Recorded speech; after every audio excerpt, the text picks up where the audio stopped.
नमस्कार मित्रों, मैं Vishal Singh WeCom e learning में आपका स्वागत करते हैं। आज हम कॉमर्स के एक नए चैप्टर, नए प्लेलिस्ट के साथ आपके साथ प्रस्तुत हुए हैं। कुछ बच्चों की डिमांड थी कि सर इंडियन कॉन्ट्रैक्ट एक्ट 1872 को डिफाइन करें, इसके विषय में बताएं। सर्वप्रथम हमें यह बताना है इंडियन कॉन्ट्रैक्ट एक्ट 1872 कुछ सिलेबस के अनुसार ग्रेजुएशन में इसे business regulatory framework BRF, next commercial law, business law, mercantile law के नाम से जाना जाता है। यदि कहीं क्वेश्चन में बिजनेस लॉ लिख के आता है, मर्केंटाइल लॉ लिख के आता है या कॉमर्शियल लॉ लिख के आता है, तो आप उसे इंडियन कॉन्ट्रैक्ट एक्ट 1872 के अंतर्गत मानेंगे। सर्वप्रथम इसके विषय में हम आज आपको इसके इंट्रोडक्शन, इसकी मीनिंग और इसकी डिफिनेशन और यह किस सेक्शन के अंतर्गत क्या क्या चीजें शामिल की जाती है, इसकी हम विस्तृत जानकारी आपको देंगे। फर्स्ट हम आपको बताना चाहेंगे इंट्रोडक्शन। वर्ड से ही आपको क्लियर है, बिजनेस लॉ। आप व्यापार करते हैं तो बिजनेस कोई व्यक्ति अकेला नहीं करता है, मिनिमम 2 पार्टीज होने चाहिए, एक दूसरे के बीच कॉन्ट्रैक्ट होनी चाहिए। वो जो कॉन्ट्रैक्ट होगा, जो लीगल फॉर्मेट होगी, उस लीगल फॉर्मेट को हम लॉ कहते हैं। उस लॉ को हमारा इंडियन कॉन्ट्रैक्ट एक्ट 1872 डिफाइंड होता है। यदि एक कोई दो संस्थाएं ए और बी है, बी परचेजर है और सी सेलर है, बी ने ए को कहा कि हमें आप 1 लाख यूनिट आइटम कल हमें चाहिए, आप हमें दे दीजिएगा। बी ने मांगा ए से, ए पार्टी ने 1 लाख यूनिट रात भर बैठ के तैयार करके पैकिंग किया, तैयार किया, और ए नेक्स्ट डे आने से इनकार कर दिया। अब तो ए का तो नुकसान हो गया कि उतना उसका समय गया, सामान गई, पैकिंग गया, वह उसके खिलाफ कुछ नहीं कर सकता। लेकिन यदि यह कॉन्ट्रैक्ट के अंतर्गत होगा तो वह this is agreement and the contract of the 2 parties in the papers. अब यह दोनों के ऊपर लाइबिलिटी बनेगी, तब भी लेने से इनकार नहीं कर सकता है। इस चीज को डिफाइन कौन करेगा? इंडियन कॉन्ट्रैक्ट एक्ट 1872 डिफाइन करेगा। 1872 कॉन्ट्रैक्ट अनुबंध के संबंध में हमें कुछ चीजें बतानी है कि जैसे आप ये जानते हैं, आप भारत में निवास करते हैं, सब कुछ लगता है हमें कि अंग्रेजों ने ही बनाया है। ये गलत है। इंडियन कॉन्ट्रैक्ट एक्ट 1872 देखने से जरूर लगता है कि ये अंग्रेजों की दी हुई पॉलिसी है, मुझे भी आपको पढ़ाना है क्योंकि किताबों में दिया गया है। लेकिन भारत में कॉन्ट्रैक्ट अनुबंध के संबंध में प्राचीन समय में मनुस्मृति, बृहस्पति, नारद, पराशर आदि ने अनुबंध के प्रस्ताव तथा स्वीकृति, वचन, ऋण, दान को स्पष्ट रूप से अपनी पहचान हमारी वेदों में लिखा गया है। यह अंग्रेजों की पढ़ने वाली किताब से आप ये ना समझिए कि भारत में इसके पहले कोई व्यवस्था थी ही नहीं। आपका इतिहास कई हजार वर्ष पहले का है। उस समय भी आप उठा के देखिए, रामायण हो, महाभारत हो, जिसमें वहां भी व्यापार होते थे, तो क्या व्यापार नहीं होते थे तो कॉन्ट्रैक्ट नहीं होता था? आपने पुराने इतिहास में देखिए, ऋण लेने की प्रक्रिया होती थी, दिस इज कॉन्ट्रैक्ट, तो हम इनकार नहीं कर सकते हैं। कौटिल्य ने अपनी इकोनॉमिक्स में पूरी तरह से अनुबंध की डिटेल वचन को स्पष्ट किया है। लेकिन भारत में रिटेल सिस्टम से। जब भारत में ईस्ट इंडिया कंपनी 1600 में आई, उसके बाद से कॉन्ट्रैक्ट एक्ट का डिफाइन हुआ अंग्रेजों के द्वारा। फर्स्ट कॉन्ट्रैक्ट एक्ट के संबंध में ईयर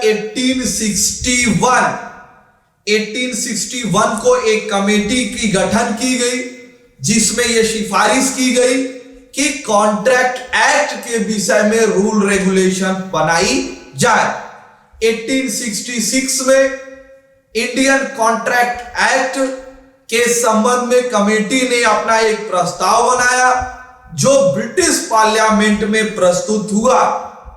1872 को 25 अप्रैल को गवर्नर जनरल की एक्सेप्टेंस एंड सिग्नेचर के बाद या लीगल फॉर्मेट में 1 सितंबर 1872 को लागू किया गया। तब से पूरे भारत में, क्योंकि उस समय अंग्रेजों का शासन भारत में हुआ करता था, तभी से भारत में आज भी वही कानून इंडियन कॉन्ट्रैक्ट एक्ट 1872 के रूप में हम पढ़ते हैं। इंडियन कॉन्ट्रैक्ट एक्ट 72 की definition: a contract is a agreement creating and define obligation of the two parties. Contract अनुबंध के अंतर्गत दो पार्टी, एक ऑफर एक एक्सेप्टर, दोनों पार्टियों की लाइबिलिटीज को डिफाइंड करता है। Section 2H Indian contract act 1872, an agreement enforceable by law is a contract. जो भी अनुबंध बनता है वह एक, जो भी एग्रीमेंट होती है वही जाके अनुबंध के रूप में होती है। इंडियन कॉन्ट्रैक्ट एक्ट के अंतर्गत कुछ पॉइंट्स के विषय में बताई गई है कि कॉन्ट्रैक्ट में क्या होना चाहिए। फर्स्ट पॉइंट है, कॉन्ट्रैक्ट के अंदर में मिनिमम 2 पार्टीज। किसी भी अनुबंध में एक ऑफर होगा, एक एक्सेप्टेंस होगी। Identity of the minds, free of the consent. कोई भी व्यक्ति किसी भी प्रकार का दबाव में आकर अनुबंध नहीं कर सकता है। प्रोमाइसेस आर रिसिप्रोकल प्रोमाइसेस। एक व्यक्ति ऑफर देगा, दूसरा एक्सेप्टेंस होगा, वचनग्रहता होनी चाहिए। कंसीडरेशन, जब दो व्यक्ति आपस में अनुबंध करते हैं तो प्रतिफल निश्चित होने चाहिए। बिना प्रतिफल का एग्रीमेंट कॉन्ट्रैक्ट नहीं मानी जाती। सेक्शन वाइज 1872 को इंडियन कॉन्ट्रैक्ट एक्ट को कुछ सेक्शन वाइज हम आपको डिटेल्स बता दें। 1 to 75 general provision, 76 to 123 sale and goods, 124 to 147 section identity and guarantee, section 148 to 181 bailment of the pleas, section 182 to 238 agency, section 239 to section 266 partnership. 1 to 266 तक आपको Indian contract act section wise अलग अलग आपको next कई video में chapter wise दिया जाएगा। आपको बताना है सेल एंड गुड सर्विस में आप काफी परिवर्तन किया गया है। अब ये 1932 के नाम से नए एक्ट के रूप में चालू हुआ। इंडियन कॉन्ट्रैक्ट एक्ट 1872 को मैंने अभी आपको सेक्शन वाइज बताया। इसको हम 3 पार्ट में अध्ययन करते हैं। फर्स्ट पार्ट आता है proposal of the acceptance, capacity of the parties free consent, consideration, contract and agreement, quasi contract, contract of the indemnity guarantee, contract of the agency.